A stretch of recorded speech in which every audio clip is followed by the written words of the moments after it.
G'day, I'm Andrew and welcome to HowToCNC. This STL file reference in this tutorial is available in the description below. This tutorial is specifically for people who have purchased and downloaded the Moon STL from my Etsy shop.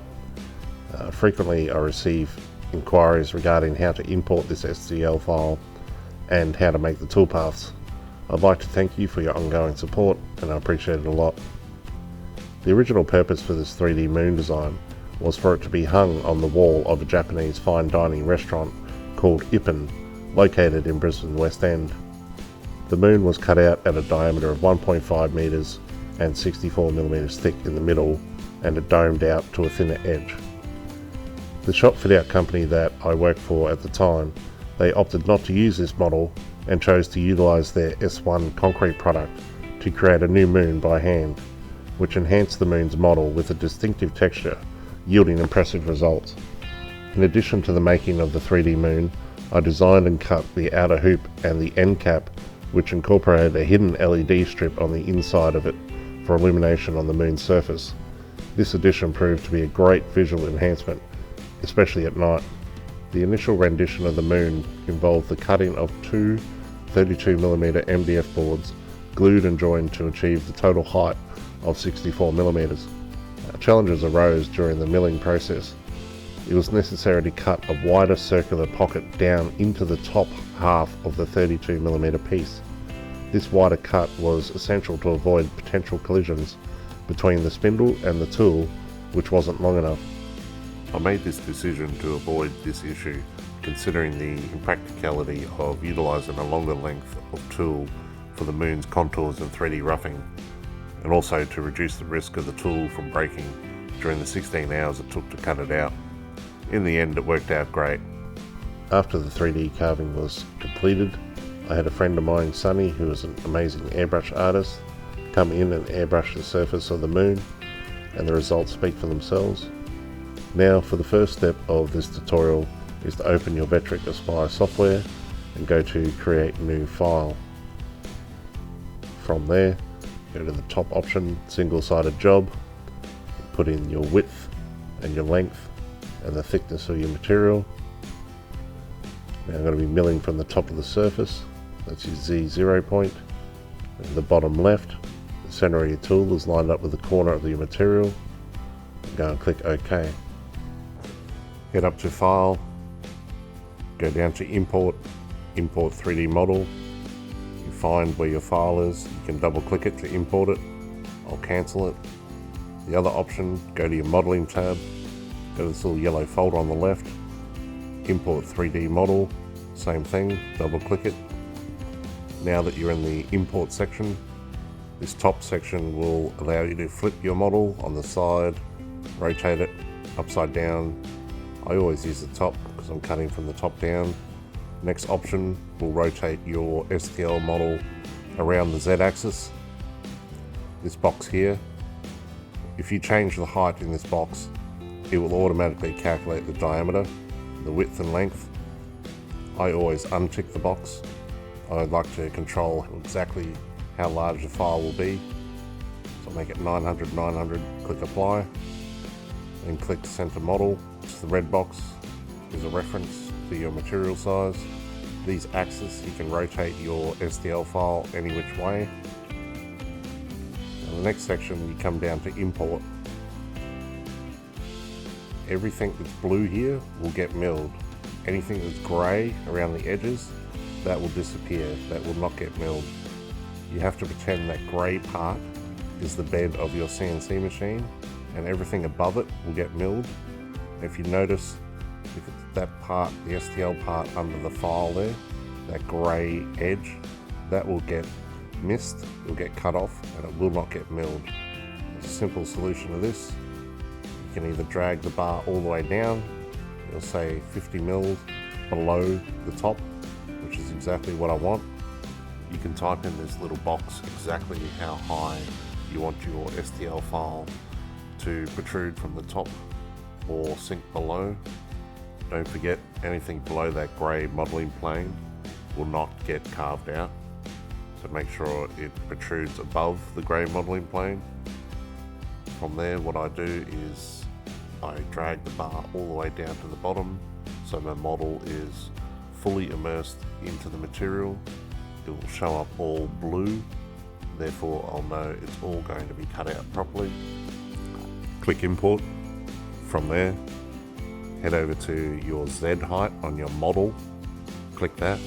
It doesn't always import exactly how you want it, so you can type in the exact height here, then click apply. I'll cancel this for now. There's another option where you can modify the height as well. You go over to the black key icon on the left, change your properties, go to 2D view, click your STL file, go back to 3D view to watch the changes. Now there are multiple different things you can do here to modify.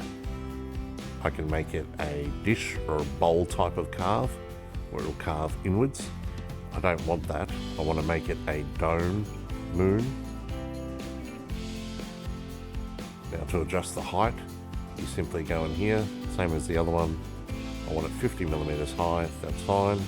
Click bake. It will bake the settings into your component. I'll just close this. Now to check the height again, it's exactly how I want it, that's fine. You can modify and adjust the height to your preference in here, depending on how high your Z height is on your CNC.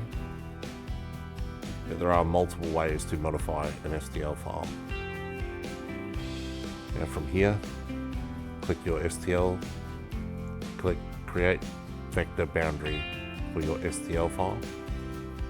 That will give you a line around your STL file that you can run toolpaths around.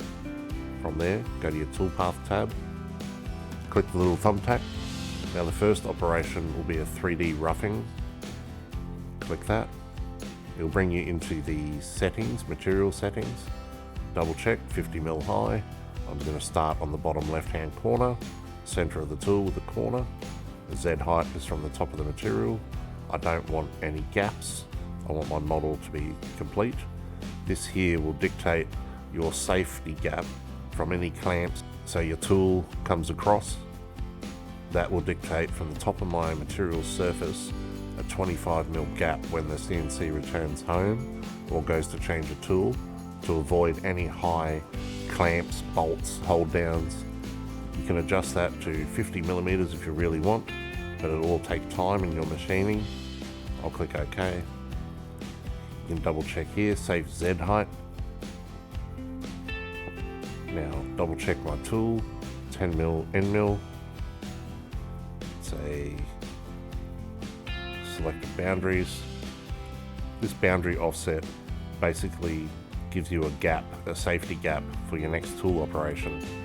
I made this 40mm so you can actually visibly see the 40mm gap.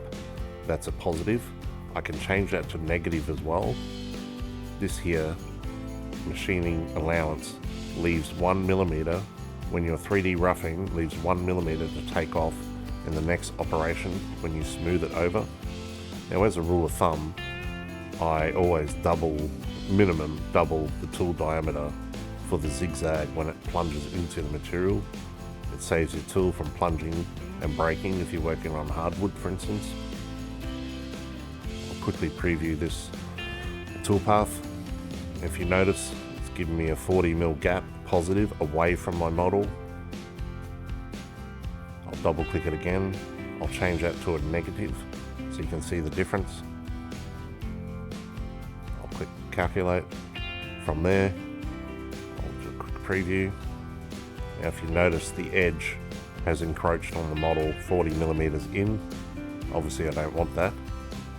What I like to do is a 10mm tool, so I'll make it 15mm, so I know the next tool operation, when the ball end nose bit comes over, it's not going to smack into the edge of the material. Now this gap here is now 15mm. This gives me 5mm from the edge when I use my next tool in the next tool operation. Now from here, click 3D view. I'll go to the 3D smoothing operation. Ball nose end mill. I've got the same vector selected. This here, same thing. This will go 2 millimeters over the edge and give it a nice smooth edge on the outside of the material. Again, the safe height, the Z height, is 25 millimeters. I'll quickly preview that. Now if you can notice down here on the bottom left, when the tool goes 2 millimeters past the edge, there'll be a 10 millimeter carve into the timber that's already there. Next step is a profile toolpath. I want to go 0.5 of a millimeter below the bottom of the material. All on the outside of the line. Tabs are straightforward. You can add them and take them away wherever you like. I'll delete them for now. From there, I'll ramp the tool in again. I'm going to be using the end mill again, rule of thumb, make it double the size. It's going to smoothly zigzag into the material. It's going to warn me it's going to cut all the way through. That's okay. Just quickly preview all that. Give me a 15 millimeter gap. Just cut it out, and that's that. You can go to save. You can select your toolpaths individually if you're doing manual tool change, or you can select them all when you've got an automatic tool changer. I've used both, it works well. Simply save your toolpaths to a USB, plug it into your machine, and make sure your feeds and speeds are correct to your machine, and go from there. Well, good luck and thanks for watching. Again, any questions, just let me know. Thank you. Bye now.